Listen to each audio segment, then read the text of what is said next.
নীলা, নীলা আমাকে বাঁচাও। তুমি এখানে? আরে তুমি আমাকে আগে একটু লুকাও না, আমার পিছনে পুলিশ আমাকে ফাঁসির আসামি বানিয়েছে, মিথ্যা ফাঁসির আসামি। তুমি যদি আমাকে না লুকাও তাহলে আমাকে ধরে নিয়ে গিয়ে ফাঁসি দিয়ে দিবে। প্লিজ আমাকে লুকাও, তাড়াতাড়ি লুকানোর ব্যবস্থা করো।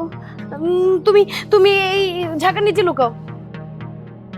আরে না না, ওইটা কিন্তু লুকানো যাবে না, তুমি অন্য কোথাও লুকাও। তাহলে এই শাড়িটা তোমাকে পরাই দিই, দাঁড়াও। তাড়াতাড়ি করো, তাড়াতাড়ি পড়ো।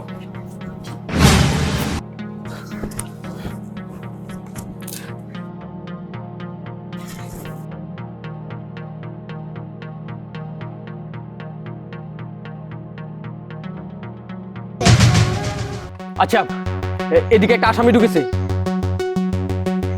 না না অফিসার, এগুলো কি বলছেন আপনারা? এখানে আসামি কোত্থেকে আসবে? না না, এখানেই ঢুকেছে। বলুন তো কোন দিকে গেছে?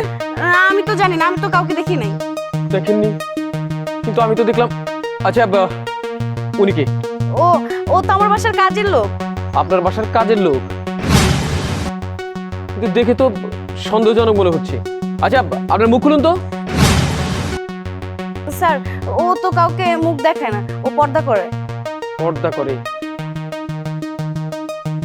আমরা বোধহয় ভুল জায়গায় এসে পড়েছি। না স্যার, স্যার আপনারা তো ঠিক জায়গায় আইছেন। আসলে আসামি এখানেই আছে, আপনারা ভুল জায়গায় আসেন নাই তো। আসামি এখানে আছে মানে? এখানে তো একজন ভদ্র মহিলা আর কাজের লোক ছাড়া কেউ নাই। স্যার আপনি আমার একটু কোলে নেন। না স্যার, ও মিথ্যা কথা বলতেছে, ও বাচ্চা পোলাপান কি বুঝে। কোলে উঠে তুমি কি করবে? স্যার আগে আমারে কোলে নেন, তারপরে দেখাইতেছি। সবুজ সাহেব, ওনাকে কোলে নিন তো। দিন লাঠি আমার কাছে।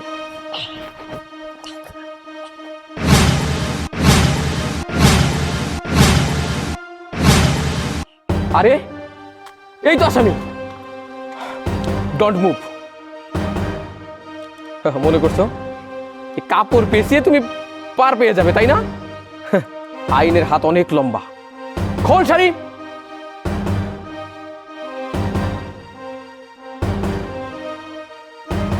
হাত উপরে তোল। আর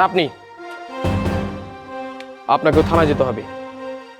ভদ্রমতো আমাদের সাথে চলুন। স্যার আমি কি দোষ করেছি? আমাকে কেন নিয়ে যাবেন? আপনি দোষ করেছেন।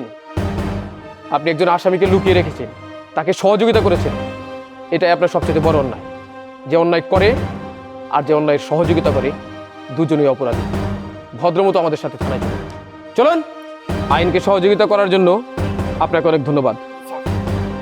চলো চলো।